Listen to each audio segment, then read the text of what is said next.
Nice eater on the Rippin shad there. He just lunched that. Look at that, the bait's completely gone. I'm gonna have to try and get that out of him. Nice fish.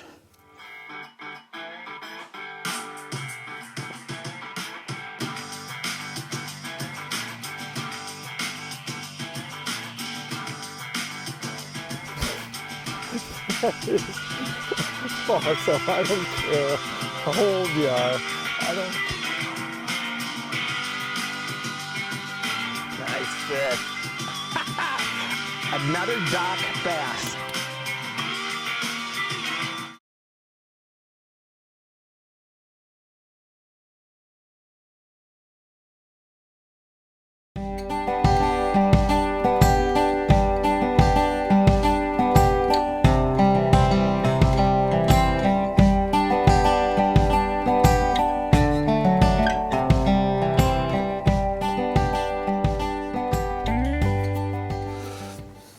Hey folks, I'm Tom Batiuk here for the Northland Fisherman.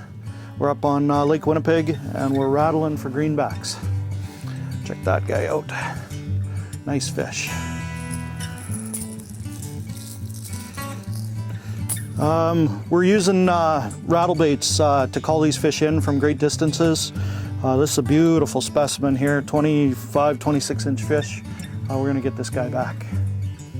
With the rattle bait buffet, we've got a couple different lures going here, and it's basically in this high pressure here. It's really been a difficult bite today, so we've had to downsize. We've had a few fish come in on the Rippin shad rattle baits, the larger baits, but right now what I'm fishing with here is just a small buckshot flutter spoon and a shiner head, and my shiner head's actually come off here. I'm gonna stick one back on and get going again, but I've caught quite a few fish on this guy today. That little bit smaller presentation and the high pressure seems to be working really well. When we're out here fishing for these fish, I like a really stiff rod, something a little bit longer. This is a 36 medium action. Braid is important, and the reason for that is you want to get a really good hook set in these larger fish. And I also run a swivel to a fluorocarbon leader, and I run actually 12-pound fluorocarbon, about 4 to 6 feet. And the reason for that is we're fishing through 40 inches ice here, and those fish, especially large ones like the 29 inch that we got earlier, they skate around the ice, and it's hard to get them started up the hole sometimes, so that fluorocarbon helps with that. It helps from the braid catching on the ice, and you'll land more fish, is essentially how that'll work out. For colors and things like that, this purple has been really hot for me today. I like purple. It's the last color to disappear in the water column, works for everything, and walleyes are really digging it. For the Rippin shads, I like a really bright color. White works good. We've been getting quite a few fish on this guy today. Here, this chartreuse and green with the orange belly. It's got a really loud rattle to it. And ripping that in the water column basically calls these fish in, and if they don't commit to this, they'll almost always commit to the smaller presentation. What we're looking for when we come out here to fish for these, number one is the right depth. Number two is we want to fish in clear water. And number three, you're looking for light penetration. And what I mean by light penetration, it's a little different than what I had talked about last week with the stream trout. You actually want to have light penetration here. We're fishing through 40 inches ice.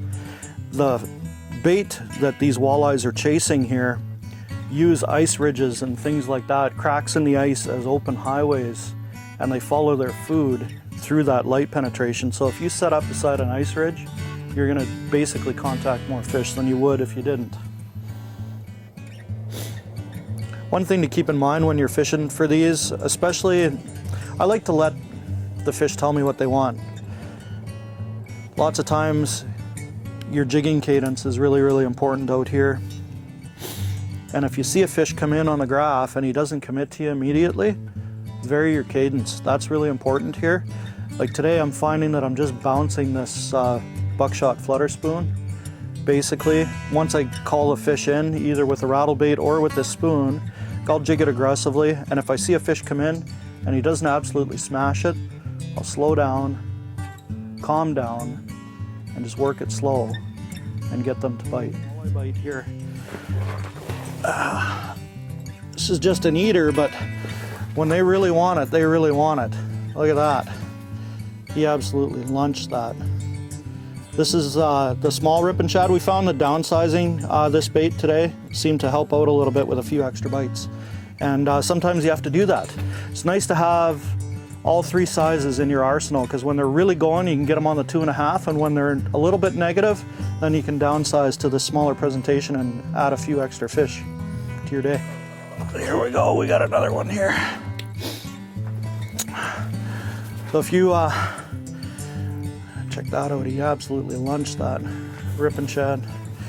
If you like these videos that we're putting out each week here at the Northland Fisherman, be sure to give us a thumbs up down below, like, comment, and subscribe to our Facebook, YouTube, and Instagram. There we go. We'll let this guy back here.